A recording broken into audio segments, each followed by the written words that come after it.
Just to give some context, I'm currently in the UK, and the town where I live is known for its drug scene, but it doesn't have a violent crime to speak of. I think that's why I found what happened so shocking, because I lived in London before, and while some messed up stuff happened to me there, it was nowhere near on the level of what happened to me earlier this year. My partner and I live together in our flat, which is in a relatively busy residential area. I work from home, however, and he's out of the flat quite a lot, so I guess it might look to an outside observer like I live alone. Our flat complex was an old factory, and we have these huge industrial windows, so people walking on the street have a pretty clear view of our dining room, which is where I work during the day. It all started in July of this year. I'm ashamed to say that I can be a major rubbernecker, and a lot of drama occurs on the road outside of our flat, so I look out of the windows often during my workday for some light entertainment. The best was a 2-hour breakup I got to watch unfold in the car just below our window, but that's beside the point.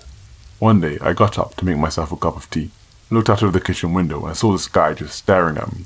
I was struck by how intense it was, and how he didn't look away, even when it was obvious that I was looking back at him. I felt creeped out by it, but I tried not to let it bother me. We have a lot of drug addicts and other weird characters that hang around here, so it didn't seem like such a big deal. I went back to work, and by the time I sat down at the table, he was gone. About a week later, my partner had gone to visit his dad for the weekend, so I was excited to hunker down and catch up on some of my old favourite shows, alone. After about 30 minutes, the buzzer to the flat went. The buzzer is so loud, and it scared the heck out of me. I was lucky my popcorn didn't go flying out of my hands.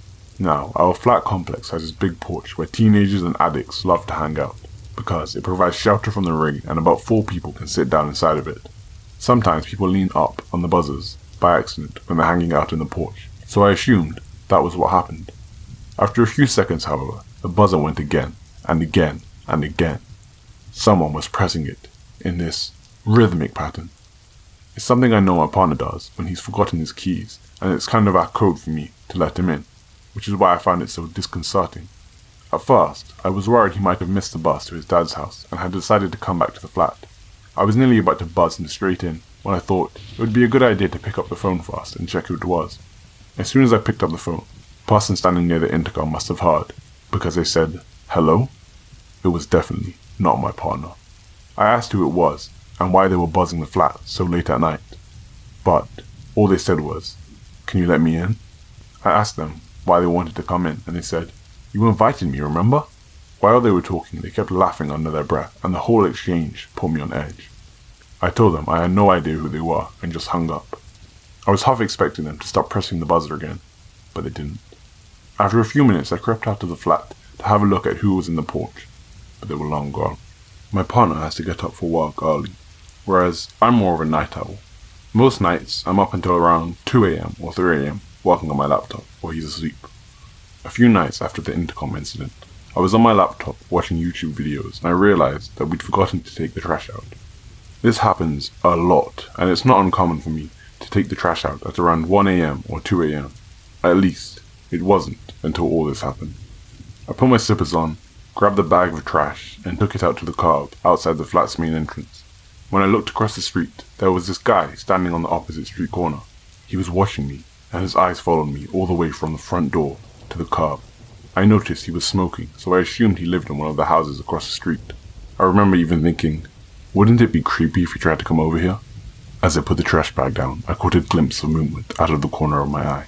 I looked up and saw him walking in a straight line across the road towards me, with his eyes fixed on me the entire time. I don't know how to describe it, but the look on his face filled me with this instinctive sense of dread. It felt like someone had just turned my stomach inside out. I pulled my keys out of my hoodie pocket, turned around and ran to the front door. I've never felt this kind of fear before, and it was like my body was compelling me to get as far away from this man as possible. I got into the building, slammed the door behind me, and rushed to my flat without looking back. I didn't want to know whether he'd followed me or not. I told my partner about the whole thing the next day, and how shook up I was. We agreed that we'd be more proactive with the trash, and I've never taken it out late at night again. Fast forward to the beginning of August, about 2 weeks after the trash incident, and I'd pretty much forgotten all about it. I was still too scared to go out late at night on the road, but nothing weird had happened since then. I went to bed at about 2 a.m, but I felt restless for some reason, and struggled to get to sleep. By about 3 a.m, I was contemplating whether or not to give up, and go do something else, when I heard this scream. The sound cut right through me. There was something visceral about the terror in the scream. I knew it was bad because my partner went from stone cold asleep to being up in a shot. He asked me what it was, and I said, I didn't know. I went to the window straight away and looked out.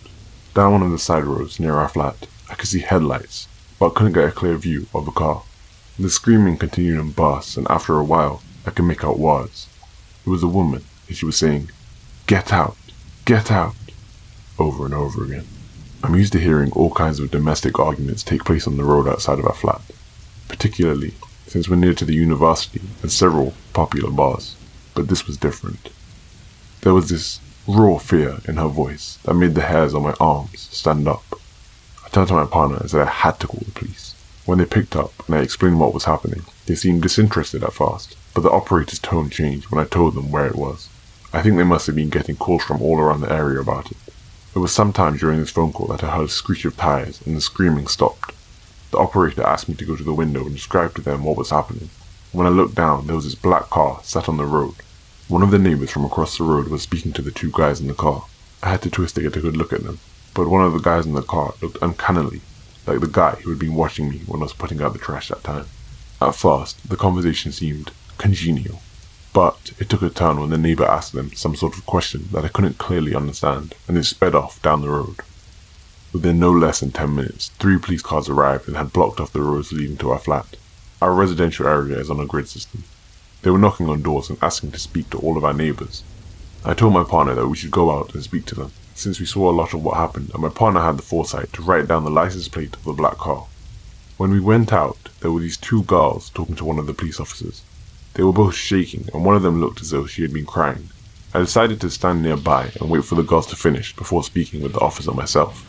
What they said made my blood run cold.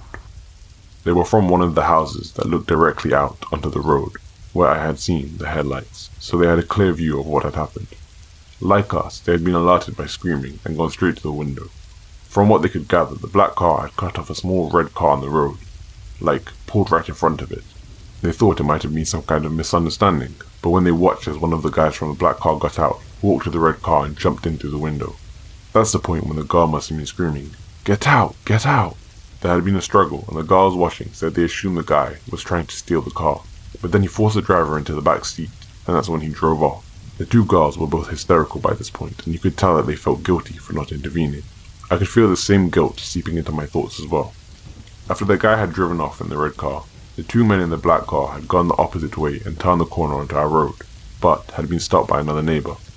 Although the neighbor had been alerted by the screaming, he had actually witnessed what happened, so he had stopped the black car to ask the guys what was going on, without knowing they were involved.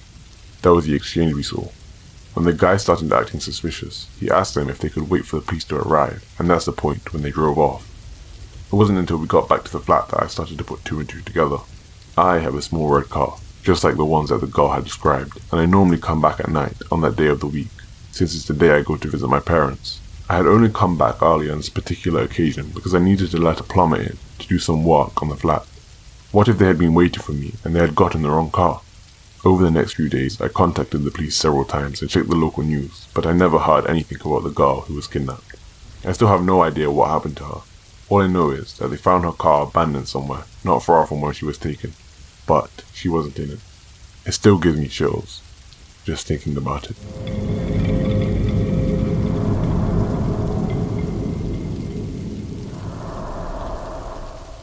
Thanks so much for watching this episode of Spooky Season. I hope you enjoyed watching or listening to it as much as we did making it. If you liked it, leave a like rating down below and subscribe for future content. See you next time, and sweet dreams.